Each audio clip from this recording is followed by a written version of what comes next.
So this is the second knife I got from my buddy at the gun shop. It just tickled my fancy because the thing was so huge.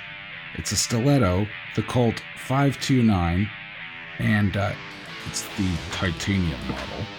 I haven't found much about it online as of yet, but let me see if I can open this thing.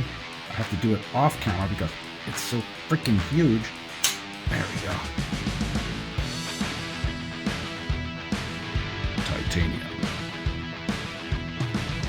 One-way pocket clip, like that would fit in your pocket. I don't know.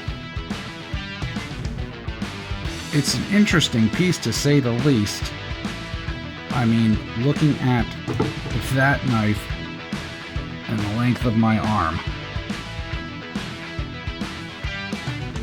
that's a pretty chunky piece of metal there. And it's sharp as another. So I just found it very interesting. I looked at the price points. They're going between $79.99 and $150 depending on the condition. This one has the box perfect condition and the knife is in mint condition as well. So, not too bad. I'll do the photo montage. You guys can check it out further.